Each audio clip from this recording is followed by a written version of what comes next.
everybody, I am Danny Otto. Welcome into another episode of That Recap Show. Now, before we get into the episode, just want to issue major She-Hulk level spoiler alert. We are going to be going over everything that happened in episode 6 of the She-Hulk series. So if you haven't checked that episode out, you may want to pause this video, head over to Disney Plus, check that out, and then come back and enjoy the breakdown. Now, with that out of the way, let's start the show. Poppin' Off presents That Recap Show.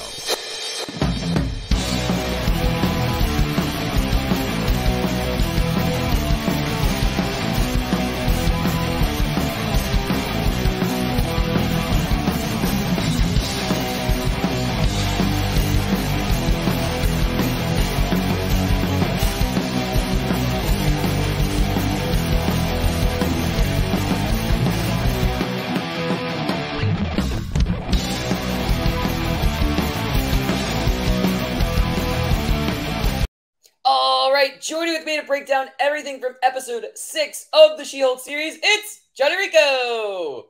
What are you doing? Stop playing Fortnite. Sorry. Hey, I'm here. Sorry. We got She-Hulk to talk about today. We sure heckin' do.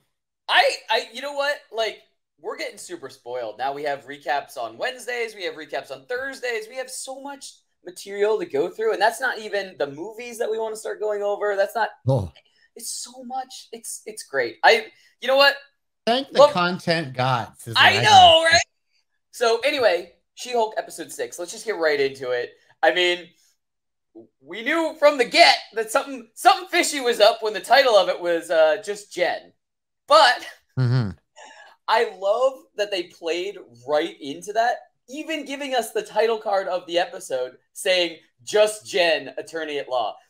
I loved that. I was all in on that from the get. I thought that was perfect. That's the best way to play this. That's the best way to have this. That's my instant reaction. I thought it was a great episode. And, you know, it was a self-contained episode still. But I loved it for what it was. I do have to say, I got 2 MVPs for side characters in from episode 6. First off is the one, the only, DJ Incredible Hulk. We got a wedding fight! I thought that was a perfect name. Name for DJ. And it's great. I love that we're just running with the theme of having having her goofy cousin just be a side character that just exists all the time. Also Bruce is, when you think about it. Oh yeah, no, I get that. I understand that, but I just think it's funny. It's kind of funny to think that this dude is related to both these characters. Yeah. It's just like, wow, this guy's he's a character. Incredible Hulk. I mean, it's a family name at this point, so it's fair use for him. But so that's my first. My second, Jonathan. Jen is paired up to walk down the aisle with a groomsman, and it just so happens to be Jonathan the dog, the sweet, lovable Jonathan the dog, that drooping tongue of a dog. I loved it. I love Jonathan. Jonathan. But anyways, I could go on for forever. Those were some of my initial reactions and MVP side characters from this episode. But Rico, what are some of your instant reactions from episode 6? Yeah. So I thought this was a big step up from last week, in my opinion. Immediately the first thing I thought of too was, like you said, the title card being just Jen, because we're immediately subverting the expectations of people who are like, well, we're gonna get Daredevil next week after the last reveal last week with the whole helmet and whatnot. But yeah, so I kind of love that that's the writers knowing, like, you know, if this is going to be our next episode, that we're going to just make this the inconvenient wedding episode, like they say, right? Which is really cool. They play right into that. And so, like, I can imagine them in the writers room just being like, yeah, so if we're going to do this right after we just revealed Daredevil's helmet, you know, they're going to expect Daredevil to show up next episode. Yeah, just write something like that in one of her lines for the next episode. Okay, we'll do that. And I think the whole line about the whole, the wedding episode, the wrong time, stuff like that. And I loved it. Just a big testament to the writing of that. But yeah, this episode did a good job of balancing both the comedic aspects of the storyline, playing off of Jen's character traits that work really well for her as well as the people around her. Kind of getting more depth to kind of like her situation, I thought. And also, like I wanted last week, I wanted the bigger picture of what we're going to get moving forward. So Yeah, I thought this episode was a remarkable like step up from last week, in my opinion. I absolutely agree. I do. I know we're going to get more into it in our takeaways and in our predictions and stuff like that. But yeah, I like having this, underlying sinister plot line that's kind of going. We have all this comedy, and then we just, every once in a while it's woven in there. And I really like seeing that. Yeah. So can we get to some big takeaways? Please, can we? Awesome. All right. I'm going to kick us off with this. I don't really have a big takeaway. This is almost like prediction part 1 for me, basically. So we get a recap. You got some questions. I know I have some questions, but I think I'm on a track here to tuning into what might be happening. So before every episode, we get a recap, and the recaps, it's what's happened, but also it's giving us glimpses of stuff that I think we should have fresh in our mind going into this episode. So this recap before episode 6 emphasized the Wrecking Crew again. Not only that, but emphasized the one member of the Wrecking Crew that just happened to be wearing a mask. So we still don't know the identity of this last member of the Wrecking Crew, basically. And I originally thought maybe it was the guy that She-Hulk had brought home and connected with dating. But after the courtroom scene, it kind of just seemed like, he was just kind of a red herring, and we weren't. Those are just like the first round of dudes that she ended up meeting. Right. Who were exactly who they said they were. Yes. But cue Josh at the wedding. Yes. We have this mysterious stranger who's very sweet, very pleasant. Well built. Yes. And just so happens to not only flirt with Jen, but flirt with She-Hulk also. Like, the whole he's not just saying, "Oh, I only like her when she's She-Hulk." He's flirting with Jen, and he actually says, like, I came here to meet, a pretty girl who's eating candy, and that's what she happened to be doing, when he met her, type of thing. So he's flirting with Jen and, her form as She-Hulk also. So I'm wondering now if, in the recap before the episode started, when they were emphasizing the one guy of the Wrecking Crew with the mask, if they were like, "Hey, just so you know, pay attention to this person, because later on in the episode, we're going to show you somebody that it might be." And so now my suspicions are that maybe Josh has been planted at the wedding, because we really don't know, who the groom was. We just know that Josh and the groom, were there together, type of thing. I think maybe he was, planted at the wedding to, flirt with She-Hulk, flirt with Jen, and get her defenses down, and then potentially, have some sort of romantic connection with her and be able to, get her when her guard was down. And that's like my biggest takeaway / early prediction. I'm going to keep an eye on Josh. The other thing I have to say is, like we were both talking about at the beginning, that I love that they immediately told us, like, this is going to be a wedding episode. This is going to be a self-contained episode. It immediately made me think of Community. I'm doing a bottle episode. The plot line to a bottle comedy, bottle episode where it's like, self-contained. That episode's just going to be standalone by itself, type of thing. And I just thought it was really funny. It just immediately jogged my memory and made me think of that. But anyway, those were my takeaways. Rico, what were some of your takeaways from this episode? Yeah, I can see where you're going there with the whole bottle episode thing. I think it also just kind of plays off of the whole fact that sitcoms always have to have a wedding episode in some form or another. Like, the characters are always going off doing some form of wedding, whether it's the characters themselves getting married or the characters going to a wedding, like in this case here, of course. But of course, I have to give a shout out to Tatiana Maslany for her incredible drunk acting in this episode. She's always been an incredible actress. If you've ever seen her in Orphan Black, you know how much range she has, because she had to play a million different people, of the same person, which is pretty awesome. It was reminding me of the character in The Flash, Harrison Wells, when they would always bring in the different multiverse versions of that. Like, but she kind of did that to like the next level, essentially. So like, if you've never seen that show, please go ahead and watch it. You'll see why they casted her in this role in the first place. She's an incredible actress. But another kind of cool thing about this episode, I thought, is I'm slowly becoming a little bit more of a fan of the little petty rivalry between her and Titania. I kind of like the way that like Titania is kind of playing this one, like, oh, I'm here with somebody that knows the groom, and we're just doing this whole thing, and they have to like kind of like tolerate each other's presence there.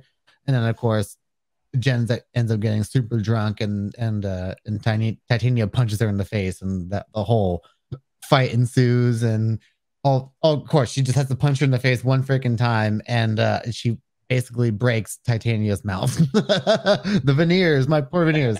So that's a pretty cool, and I really like that they call back to it in the credits when we actually get the love the credit art, by the way. Yeah. Like, every single week they're always adding something new to it to kind of acknowledge what the plot line was from um the week of that episode. So of course last week we got the great shoe stuff, and of course like we just saw the image of Titania getting her teeth worked on. So yeah, I thought that was really cool. But also we got to see, if you've been watching these Disney Plus shows for Marvel and Star Wars, we got to see a familiar face in David Pasquesi, who, if you remember him in Book of Boba Fett, he played the hilarious Twi'lek daimyo person who was just like, my apologies, and he just go, That's it. He would do all those things, my apologies, sir, and he would just be talking to Boba Fett in the way he was he was kind of the comedic relief for the bad guys in that show, and I thought he was a really funny character, and so as soon as I saw him, I go, as the guy, and so and to bring him in here as like this immortal character, Mr. Immortal was his name, and yeah, that is right there is perfect. The fact that he's kind of like wronged all these women and even like a dude, Yeah. and like who are all suing him for all this stuff, and then it's a great way to showcase Nikki, because she's been really great this whole season. I feel like this is a great kind of way to show that she can do things on her own without one Jen, but she's also working underneath Renee Elise Goldberry's character. I can't remember her name right now, but I really liked how they kind of run through everybody and just kind of solve their stuff, and one of them involves eye contact, which is really weird. Which yeah, again, we got it in the shout out credits. to the credit art. We got the Nikki with the timer, and then yeah, you look here, my eyes right here, but boom. So that was really interesting. But I love that, like, if things get too hot and heavy for the dude, he just like kind of offs himself essentially for community purposes. And like he's like, okay, this is enough for me. I'm gonna go jump out the window, and they're like, well, at least we know how he does it, and Yeah. it's like that works for them. So that made for a really kind of fun B storyline. I almost kind of enjoyed that storyline more than the wedding episode storyline, but I both were enjoyable. Yeah, absolutely. I love that we had two storylines kind of going. It was very, similar to last episode where we had kind of two storylines going at the same time, where we had, Nikki, trying to find the person to make a superhero suit for Jen type of thing. So we had, the knockoff Avengers stuff, and we had all of that kind of stuff. We had Nikki and Pug do it like a different storyline at the same time. So I do really I really appreciate that this show can have, the side characters having their own story at the same time. It's not always, oh, we're a side character, so you don't matter unless you're on screen with the main character. I really do. I agree with you. I really like how they can kind of juggle these different storylines all at the same time. And we feel like we got a full story for both sets type of thing. Yeah.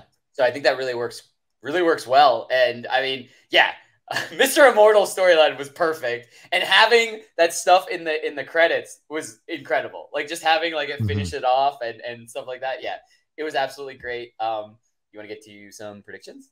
Awesome. All right, why don't you kick us off with predictions?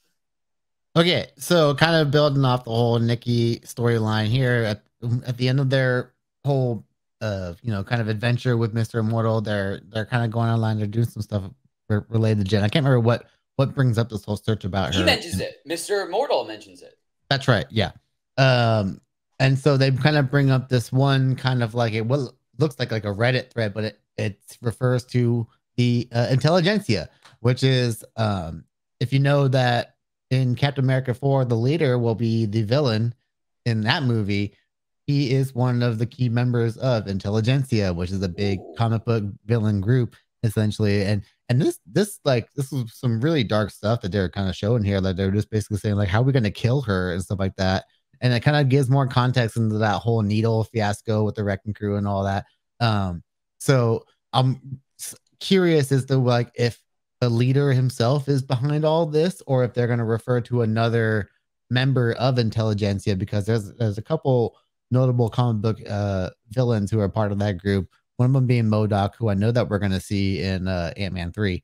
But there's another character who, like, I think his name is Eggman, but he's like this egg-shaped guy who's got a really, again, they're all Intelligentsia is basically like the smartest minds when it comes to like the villains, essentially, and they're all coming together for a cause. So if they're the ones causing this new world order that we're going to see in Captain America 4, I feel like this is a really good group for the street level characters to kind of have like their own big bad, as opposed to like, we know that they're not going to do much against Kang, in my opinion.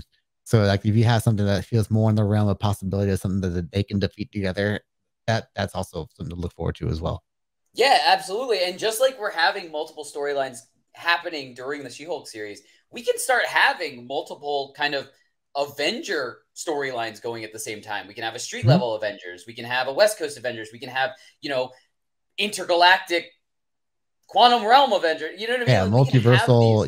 Yeah, we can have these different sets of teams kind of going at the same time and really taking out threats that are major to their teams.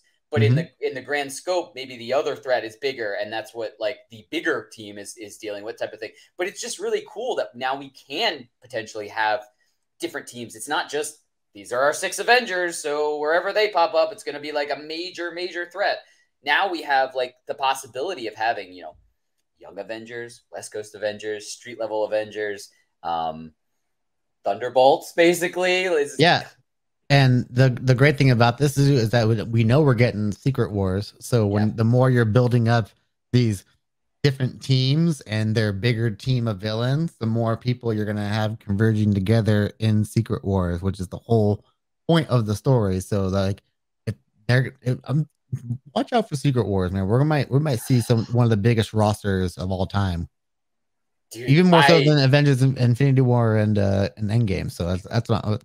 They got to find a way to up each other, like themselves, right? So that's what's going to happen. Is like we're seeing all these different little factions build up with their own villains, with own teams of villains, essentially, and then everyone's going to have to converge into this one area for a specific reason, and it's going to be very interesting to watch. Yeah, I absolutely agree. I cannot wait. Quite a juggling act, if I do say so myself. It's going to be interesting. If anyone can pull it off, I think the higher ups at Marvel can figure this out and do that. In Marvel, we trust at this point. In Feige, we trust. In Feige, we trust. Yes. All right. So my prediction pretty much is kind of playing off of yours. I mean, I think I pretty much showed my hand already of what I'm thinking about as far as predictions, both in short term and in long term. I mean, a little bit more just about Intelligentsia because of, the comics and the connections with other big bads and stuff like that. I'm still looking in that short term. I still think this masked person from the Wrecking Crew is going to play a part in this. And towards the end of this episode, I think it was one of the very last scenes, we had, the question, is the next phase of the plan ready to go? We know that was connected to the Intelligentsia website because it's got the same icon that the Intelligentsia website had, basically. But also, we get a shot of needles, way thicker needles this time. And we have somebody putting them into a case. And basically, there's a radioactive logo on the case, meaning it's designed to carry radioactive blood or a radioactive substance, which I'm going to put two and two together is they're trying to get Hulk blood. Whether it's She-Hulk, whether it's regular Hulk, they're trying to get Hulk blood from somewhere. And you know what? I'm not trying to do a Mephisto again, but I really think potentially this Josh guy could be this masked person from the Wrecking Crew. And I think the Wrecking Crew is still employed and is still there trying to, figure out a way to get the blood sample to the boss, who may turn out to be the leader, may turn out to be somebody that's connected to the leader. I just think it's someone that wants the blood, and I think very possibly it could be Josh. And I'm excited to see whether I'm right or not. But long term, I do. I like all of these breadcrumbs that we're getting that could potentially connect with not only Captain America 4, but also Quantumania. Because I mean, if we're getting like these breadcrumbs that could connect potentially to MODOK, and we know we're getting MODOK in that movie. That's two movies now that She-Hulk series could potentially be connected to. We know we're seeing, Daredevil, which means it's going to connect to the Daredevil Born Again series. Like, there's so many awesome connections that this series itself is making. I know every series kind of is making these little teeny tiny connections and stuff, but this series in general, I feel like is connecting all of this phase together and all of the next phase too. And I just think it's awesome that we're getting it, and it's awesome the way we're getting it.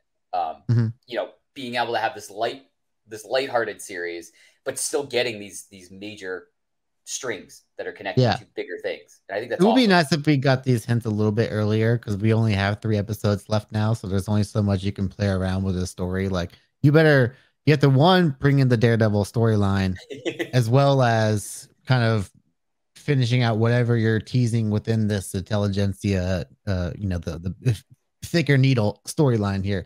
Who knows? Maybe that the one rich date that she went on, the one dude, I forgot his name, that you might remember his name. Todd, yeah. Maybe he might be the Hulk King, because you were talking about his name being in the credit. Maybe he's running the server, but that Josh is somehow part of the wrecking crew. So they're all working under the same banner, but in different capacities. You know what I mean? So everything about your theory, because now it kind of holds a little bit more water now that the whole kind of like Reddit style thread has been made, and how that could be organized and stuff like that. So, I really hope that these last 3 episodes kind of dive more into the deeper storyline and don't just become like sitcom gimmick storylines like they have been in the last 3 or 4 episodes. Yeah, I agree. You know what? I think these writers know what they're doing. And I think, now that we are down to the last 3, I think these are going to be the crucial episodes. I mean, who knows? I mean, this series could end on a cliffhanger that leads right into either Captain America 4 or Quantumania, because, I mean, actually, Quantumania is up next in the rotation of, if we're talking about connections to movies and stuff. So, I mean, we could end on a cliffhanger for all we know. And I mean, that would be a big thing too, is having a series that ends on a cliffhanger that then gets a payoff in a movie. That would be kind of one of the first times that they did that in the MCU, which would be another big jump that this series could also make. But we also don't know if they have it planned where they want to do a second series. So there could be, a storyline that isn't completely finished that could just, happen again in a new season of She-Hulk and stuff like that. We just really don't know. I mean, they've kind of been a step ahead in every episode, even imagining what critics were going to say and putting them in the episode, months before any of the episodes were released and stuff like that. So they have been playing a game of chess here.